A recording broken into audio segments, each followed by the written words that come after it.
आपका स्वागत है मेरे मैथ से दोस्ती चैनल में। आज हम कक्षा 8 के अध्याय 3 चतुर्भुजों को समझना पढ़ेंगे। इसमें हम चतुर्भुजों के प्रकार व उनके गुण को पढ़ेंगे। यहाँ पर इससे पहले पिछली वीडियो में मैंने चतुर्भुजों को बताने से पहले बहुभुज, उसके अभ्यंतर बहिर्भाग, बहुभुजों के प्रकार, बहुभुजों के वर्गीकरण व भीतरी व बाह्य कोणों का योग बताया था। इसमें बहुभुज क्या होता है? केवल रेखाखंडों से बना एक सरल बंद वक्र हमारा बहुभुज कहलाता है। वह बहुभुज आपका सरल बंद वक्र है, चाहे वो रेखाखंडों से ही बना होना चाहिए। रेखाखंड कैसे भी जाएं, आपके पास ये आपका यहाँ बंद हो गया तो ये एक बहुभुज है। आपका ये जो है ये मुड़ी हुई रेखाओं से, रेखा नहीं है इसमें वक्र है, तो ये जो है आपके पास बहुभुज नहीं है। आपके पास बहुभुज कितनी भी भुजाओं का हो सकता है, इस तरह से 5 भुजाओं का हो सकता है, 4 भुजाओं का, 3 भुजाओं का। इसमें ये सब के सब बहुभुज हैं। बहुभुजों के अंदर और बहिर्भाग, इसके अंदर जो है ये जो इसकी परिसीमा होती है, परिसीमा के जो अंदर जो हिस्सा है वो इसका अभ्यंतर है, और इसके परिसीमा के बाहर जो कुछ भी है ये सब कुछ जो है ये सब इसकी कोई परिसीमा नहीं है, बहिर्भाग है। बहुभुजों के प्रकार जो हैं हमने कल किए थे। 4 प्रकार के बहुभुज हैं, अवतल, उत्तल, सम और विषम। मैं इनका थोड़ा थोड़ा वर्णन करूँगी। इसमें अवतल बहुभुज जिसके विकर्ण बाहर मिले, जिसके विकर्ण बहिर्भाग में मिले। विकर्ण क्या होता है कि आसन बिंदुओं को छोड़कर सम्मुख बिंदुओं को मिलाने से बनी रेखाखंड जो है विकर्ण कहलाती है। उस जैसे ये है आपके पास, इसमें अगर विकर्ण यहाँ पे बनाएं तो आपके पास ये विकर्ण बनेगा। ये जो विकर्ण है बहिर्भाग में आ गया है, इसलिए ये अवतल बहुभुज है। अब आपके पास उत्तल जिसके विकर्ण अंदर ही हो, जैसे ये है, इसके बहुभुज, इसके विकर्ण जो हैं अंदर ही बने हुए हैं, तो इसको हम कहेंगे उत्तल बहुभुज। इसके विकर्ण सारे अंदर ही हैं, तो सारे विकर्ण अंदर बने तो उत्तल बहुभुज, और एक भी विकर्ण बाहर आ गया तो वो अवतल बहुभुज कहलाएगा। सम बहुभुज जिसकी भुजाएं और कोण सब बराबर हों, जैसे ये आपके पास है समबाहु त्रिभुज, इसके अंदर सारे कोण 60 डिग्री के होते हैं और प्रत्येक भुजा बराबर होती है, तो ये समबाहुभुज है। और जिसके भुजा भी बराबर हो, भुजा तो बराबर हो और कोण बराबर ना हो, या कोण बराबर हो भुजा बराबर ना हो, और या दोनों ही चीज़ें बराबर ना हो, उसको विषम बहुभुज कहते हैं। भुजाओं के वर्गीकरण मैंने बताया था, बहुभुजों का वर्गीकरण। इन बहुभुजों के वर्गीकरण में भुजाओं के अनुसार यदि भुजाएं 3 हैं तो उसका नाम त्रिभुज है, अगर भुजाएं 4 हैं तो उसका नाम चतुर्भुज है, 5 भुजाओं को पंचभुज, 6 भुजाओं को षटभुज, 7 भुजाओं को सप्तभुज और 8 भुजाओं को अष्टभुज, 9 भुजाओं वाले बहुभुजों को हम नवभुज कहते हैं, और 10 भुजाओं वाले बहुभुज को हम 10 भुज कहते हैं। और अगर आगे ऐसे ही बढ़ते चले जाएं तो हमारे पास जितनी भुजाएं हैं उसका नाम भी उसके अनुसार ही हो जाता है। अब मैंने उसके बाद करा था हमारा जो नाम है, हमारे जो चैप्टर का अध्याय का नाम है वो चतुर्भुजों को समझना, तो हमने चतुर्भुज का काम करना है। मैंने बहुभुजों के भीतरी और बाह्य कोणों का योग बताया था कल। तो भीतरी कोणों का योग का फार्मूला है n-2 गुना 180, n-2 गुना 180, यह है भीतरी कोणों का योग। और बाह्य कोणों का योग बहुभुज कैसा भी हो, सप्तभुज, षटभुज, चतुर्भुज जो भी हो, उसका जो योग है बाह्य कोणों का योग हमेशा 360 डिग्री रहता है। इसमें जितनी त्रिभुज बनेंगी, मान लो 5 भुजाएं हैं तो त्रिभुज बनेगी 2 और गुणा में 180, तो आपके पास 3 गुणा 180 बराबर 540। जितनी पहले त्रिभुज देखेंगे कितनी है, अगर आपको मान लो सप्तभुज है तो 7 भुजाएं होंगी, उसके त्रिभुज 5 बनेंगे, तो 5 के अंदर आपको 180 से गुना करोगे तो ये आ गया 900। कितना आ जाएगा? ये आएगा 900। तो इसमें सतभुज के कोणों का योग 900 हो जाएगा। और बाह्य कोणों में सबका योग 360 ही रहता है। इस 360 में अगर आप में समबाहुभुज है जिसकी सभी भुजाएं बराबर और सभी कोण बराबर, उसके अंदर अगर आपको एक कोण दिया है, मान लो एक कोण दिया है 60 डिग्री, बाह्य कोण, ये कौन है? बाह्य कोण जो है 60 डिग्री दिया है, तो इसके भुजाएं कितनी होंगी? हमने कुल कोण को एक कोण से भाग कर देंगे तो हम पास ये आ जाएंगी 6 भुजाएं, तो ये षटभुज बन गया। और इसी तरह से यदि हम एक कोण को लें तो उसकी भुजाएं निकल आएंगी। यदि भुजाएं लें, मान लो भुजाएं दी हैं 12 भुजाएं दे रखी हैं, बहुभुज की भुजाएं 12, तो उसका कोण, एक कोण कितना बनेगा? बाह्य कोण, इसमें बाह्य कोण की बात कर रहे हैं हम। बाह्य कोण, एक कोण कितना का बनेगा? 360 बटे में 12, यानी कि 12 तिया 36, 30 डिग्री का कोण होगा। लेकिन अगर कुछ कोण ऐसे हो जाएं जो भाग ही ना कर सकते हो, जैसे 22 डिग्री का कोण अगर दे दिया तो 22 डिग्री जो है 360 उसको भाग नहीं कर सकते, 360 से वो भाग नहीं हो सकता। तो ये आपके पास आएगा 11 दूना 22, 18 दूना 36, 0, 180 को 11 से भाग नहीं कर सकते। तो ऐसा कोई भी बहुभुज नहीं है जिसका बाह्य कोण 22 डिग्री का हो। तो इस तरह से हमने कल इसके बारे में पढ़ा था। आज हम चतुर्भुजों के प्रकार व उसके गुण करेंगे। चतुर्भुजों के प्रकार, उनके गुण। एक चतुर्भुज क्या होता है? जिसकी 4 भुजाएं होती हैं। 4 भुजाओं से घिरी बंद आकृति को हम चतुर्भुज कहते हैं। उसके चतुर्भुज में 4 कोण होते हैं, 4 भुजाएं होती हैं। इसके बहुत से प्रकार हैं। तो जैसे जैसे आपकी भुजाएं और कोण की प्रकृति के आधार पर ही इसको विशेष नाम दिए जाते हैं। जैसे चतुर्भुज का आप सबने आयत और वर्ग तो बहुत सुना है कि आयत है, वर्ग है, लेकिन इससे पहले हम समलंब करेंगे। पतंग, समांतर चतुर्भुज, समचतुर्भुज, आयत, वर्ग, ये 6 प्रकार के हमारे पास चतुर्भुज हैं। पहला चतुर्भुज है समलंब। समलंब क्या होता है? जिसकी भुजाएं सम्मुख भुजाओं का कम से कम एक युग्म समांतर हो। चतुर्भुज में 2 भुजाएं सम्मुख होंगी, जैसे एक ये और एक ये। तो आपके पास इनमें से कोई एक सुयुग्म समानांतर हो। जैसे ऊपर वाला हमने ले लिया, ये दोनों समानांतर हैं, या इसको मिला दिया तो ये एक समलंब बन गया।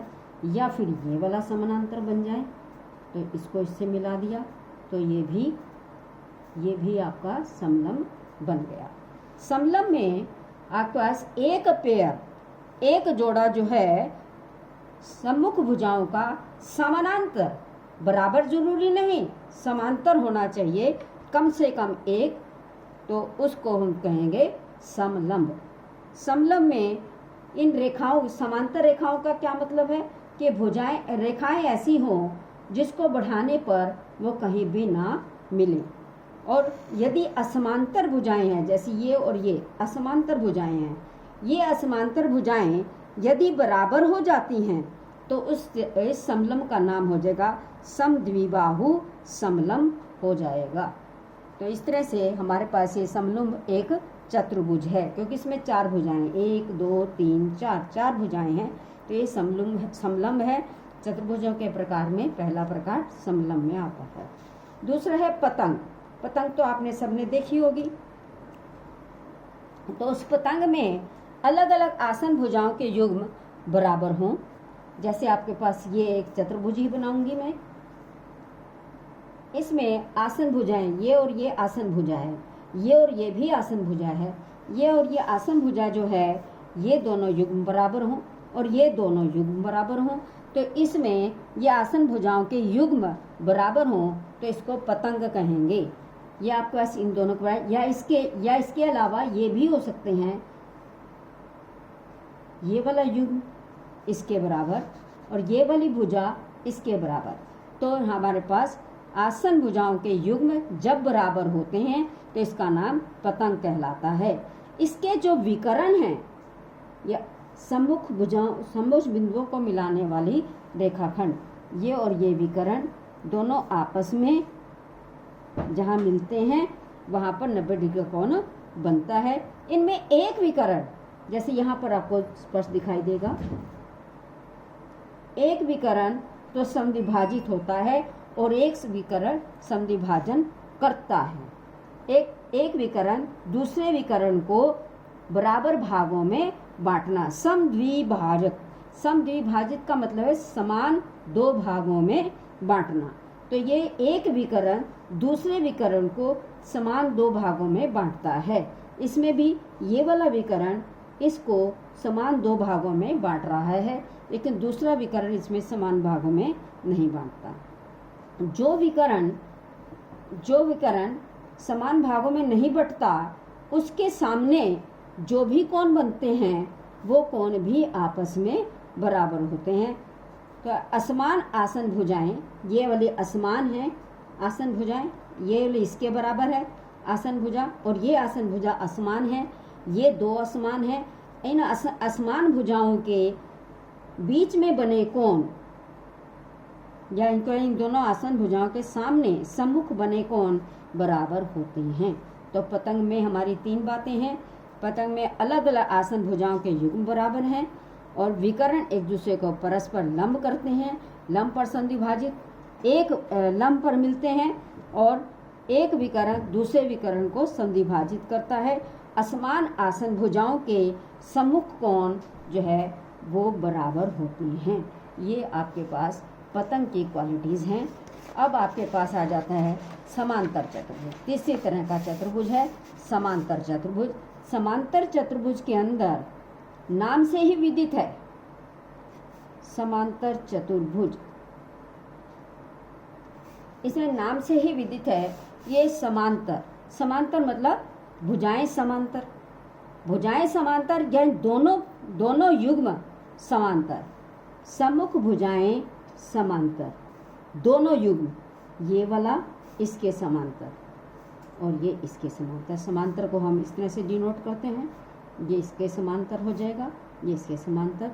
तो ये मान लो ABCD नाम है, तो AB समांतर DC और AD समांतर BC, ये दोनों ही युग्म समांतर हैं, तब ये कहलाएगा समांतर चतुर्भुज। इसके और भी गुण हैं इसके अंदर, इसकी सम्मुख भुजाएं बराबर भी होती हैं।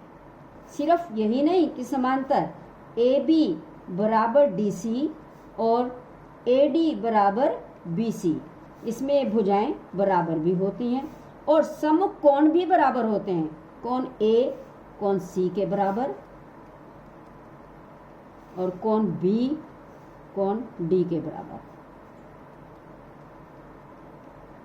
तो इनकी भुजाएं सम्मुख भुजाएं समांतर, सम्मुख भुजाएं बराबर, सम्मुख कोण बराबर और विकर्ण जो ये सम्मुख बिंदुओं को मिलाने वाले जो रेखाखंड हैं ये भी आपस में एक दूसरे को समद्विभाजित करती हैं।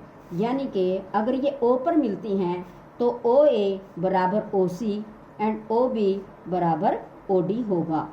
तो इसमें विकर्ण एक दूसरे को समद्विभाजित करते हैं, बराबर दो भागों में बांटते हैं। दोनों के दोनों विकर्ण आपस में एक दूसरे को समद्विभाजित करते हैं, जिसको कहते हैं OA बराबर OC और OEB बराबर OD। तो अब आप गए समचतुर्भुज। समचतुर्भुज में जैसे नाम है सम समान, चतुर चार भुजाएं, जिसकी चारों भुजाएं बराबर हों उसको कहते हैं समचतुर्भुज। ये भी एक समांतर चतुर्भुज है। पहले ये समांतर चतुर्भुज है, उसके बाद समचतुर्भुज है जिनके चारों भुजाएं बराबर हो गई, तो ये समांतर, ऐसा समांतर चतुर्भुज जिसकी चारों भुजाएं बराबर हो जाएं उसको बोलते हैं समचतुर्भुज। तो इसका मतलब ये समांतर चतुर्भुज है। तो समांतर चतुर्भुज के सभी गुण इसमें हैं। क्या गुण थे समांतर चतुर्भुज के?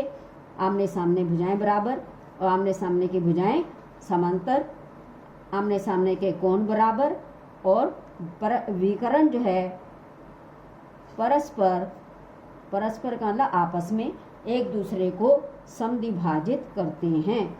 और इसमें एक गुण और है कि जो समद्विभाजित करते हैं वो 90 डिग्री के कोण पर समद्विभाजित करते हैं। तो आपका सारे समचतुर्भुज के अंदर समांतर चतुर्भुज के सभी गुण इसमें हैं चारों, लेकिन दूसरा इसमें अलग से गुण क्या है कि इसमें चारों भुजाएं बराबर हैं और विकर्ण परस्पर लंब समद्विभाजित करते हैं। सिर्फ समद्विभाजित नहीं करते, समांतर चतुर्भुज में समद्विभाजित करते हैं, इसलिए लंब समद्विभाजित यानी कि बीच में इनके 90 डिग्री के कोण बनते हैं।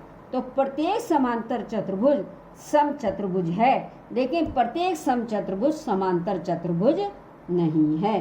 क्यों? क्योंकि इसके अंदर चारों भुजाएं बराबर होती हैं समचतुर्भुज में, और समांतर चतुर्भुज में सिर्फ सम्मुख भुजाएं बराबर होती हैं। इस समांतर चतुर्भुज में प्रत्येक सम्मुख कोण बराबर होते हैं, समचतुर्भुज में सम्मुख कोण बराबर होते हैं।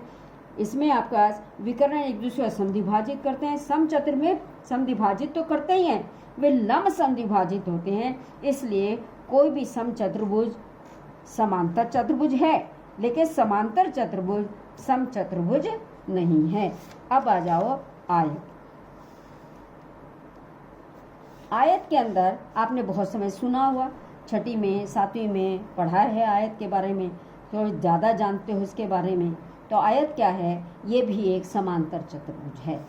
इसके अंदर एक गुण और है, समांतर चतुर्भुज में आमने सामने की भुजाएं बराबर और समानांतर।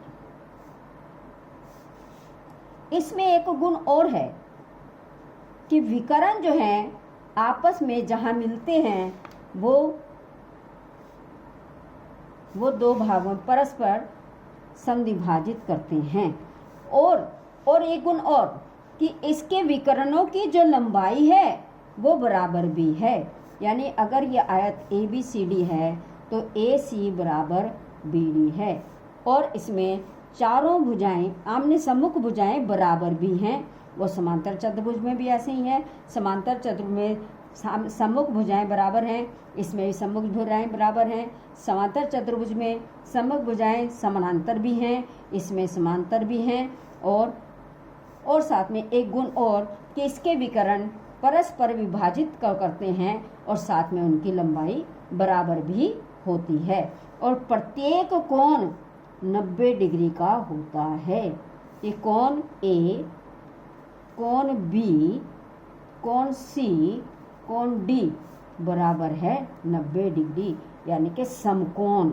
प्रत्येक कोण समकोण होता है। तो आपके पास समांतर चतुर्भुज आयत नहीं हो सकता, क्योंकि आयत के अंदर एक गुण और फालतू है। जो समांतर चतुर्भुज के गुण हैं वो सारे आयत के अंदर हैं, लेकिन आयत के अंदर क्या गुण फालतू है? ये समकोण है प्रत्येक कोण, और ये विकर्ण जो है आपस में बराबर हैं। विकर्णों की लंबाई बराबर है, प्रत्येक कोण 90 डिग्री का है। इसे समांतर चतुर्भुज आयत हो सकता है, आयत नहीं हो सकता, लेकिन प्रत्येक आयत समांतर चतुर्भुज है। तो आपके पास आयत जो है वो समांतर चतुर्भुज है, लेकिन आयत को हम समचतुर्भुज नहीं कह सकते, क्योंकि समचतुर्भुज में चारों भुजाएं बराबर होनी चाहिए और आयत में सारी भुजाएं बराबर नहीं हैं। अब वर्ग भी एक समांतर चतुर्भुज ही है। समांतर चतुर्भुज में वर्ग भी आपने जाना हुआ है पहले से। वर्ग समांतर चतुर्भुज है एक। इस समांतर चतुर्भुज के अंदर सभी गुण वर्ग के अंदर मिलेंगे। आमने सामने की भुजाएं बराबर, आमने सामने के कोण बराबर, आमने सामने की सम्मुख भुजाएं जो हैं वो समानांतर बराबर, प्रत्येक कोण, बल्कि इसमें सामने सामने के कोण बराबर ही हैं, और प्रत्येक कोण 90 डिग्री का है। इसमें प्रत्येक कोण 90 डिग्री का है, और विकर्ण बराबर भी हैं, और आपस में एक दूसरे को काट रहे हैं। ये चारों विकर्ण के चारों भाग बराबर हैं। विकर्ण परस्पर 90 डिग्री के कोण पर ही काटते हैं। तो इसमें सबसे ज़्यादा गुण हैं, तो वर्ग जो है आयत है हो सकता है, लेकिन आयत वर्ग नहीं हो सकता, क्योंकि वर्ग के अंदर एक और गुण है कि वर्ण परस्पर लंब समद्विभाजित है। तो ये जो है समचतुर्भुज में भी लंब समद्विभाजित हैं, विकर्ण परस्पर लंब समद्विभाजित हैं, वर्ग में भी लंब समद्विभाजित हैं, लेकिन वर्ग के अंदर चारों भुजाएं बराबर हैं और समचतुर्भुज में चारों भुजाएं बराबर हैं। लेकिन क्या है, वर्ग के अंदर एक गुण और भी है, वो क्या है कि प्रत्येक कोण 90 डिग्री का है, समचतुर्भुज में प्रत्येक कोण 90 डिग्री का नहीं है। वर्ग समचतुर्भुज हो सकता है, लेकिन समचतुर्भुज वर्ग नहीं हो सकता। तो हमने क्या देखा, एक वर्ग जो है वो आयत भी हो सकता है, आयत के सभी गुण वर्ग के अंदर हैं, लेकिन एक आयत वर्ग नहीं हो सकता। वर्ग जो है समचतुर्भुज हो सकता है, समचतुर्भुज के सभी गुण वर्ग के अंदर हैं, पर वर्ग समचतुर्भुज हो सकता।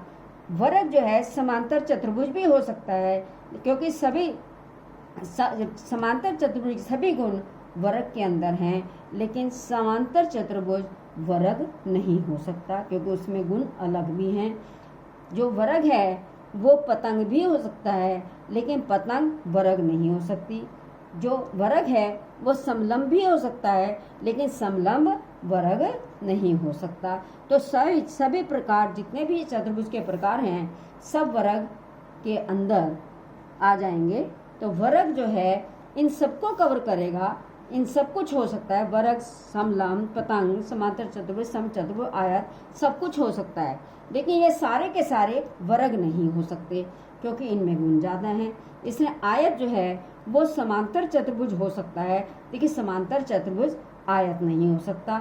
अब समचतुर्भुज और आयत ये दोनों अलग अलग हैं। समचतुर्भुज चारों भुजाएं बराबर होती हैं, आयत में सम्मुख भुजाएं बराबर होती हैं। तो समचतुर्भुज आयत नहीं हो सकता, आयत समचतुर्भुज नहीं हो सकता, क्योंकि अगर ये समचतुर्भुज और आयत इसमें प्रत्येक को 90 डिग्री का है, समचतुर्भुज में जरूरी नहीं है प्रत्येक को 90 डिग्री का हो, और इसमें चारों भुजाएं बराबर हैं, इसमें सम्मुख भुजाएं बराबर हैं, तो इसमें आपका आयत जो है समचतुर्भुज नहीं हो सकता। जब तक आयत की चारों भुजाएं बराबर नहीं होंगी तो वो समचतुर्भुज नहीं हो सकता। आयत जो है सम्मुख भुजाएं आपसे बराबर हैं, जो आसन भुजाएं हैं आयत के अंदर बराबर नहीं है, तो आयत जो है पतंग नहीं हो सकता।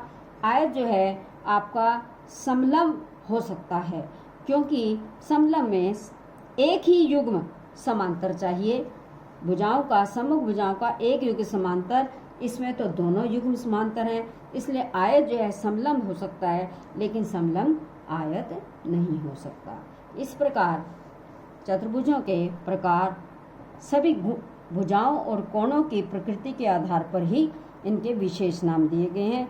जिनकी भुजाएं बराबर हैं उनका नाम अलग, जिनकी भुजाएं समांतर हैं या कोण बराबर हैं उनका नाम अलग, और विकर्ण जिनके विकर्ण काटते हैं, कई आपस में लंब समद्विभाजित हैं, कोई समद्विभाजित हैं, कोई अलग अलग हैं, तो इन सब के नाम उनके अकॉर्डिंगली आएंगे, उनके अनुसार ही इनके नाम लिखे जाएंगे। सबसे पहले चतुर्भुजों के प्रकार समलंब, पतंग, समांतर चतुर्भुज, समचतुर्भुज, आयत और वर्ग, ये 6 प्रकार के चतुर्भुजों के प्रकार हैं भुजाओं और कोणों की प्रकृति के आधार। इस प्रकार हमारा ये चैप्टर पूरा हुआ। आशा है सबको समझ में आया होगा। अब समझ में आया है उसको बार बार पढ़ोगे तो और ज़्यादा समझ में आएगा। धन्यवाद। अगर आपको मेरी वीडियो अच्छी लगी तो मेरी वीडियो को लाइक और शेयर करें और मेरे चैनल को सब्सक्राइब करें।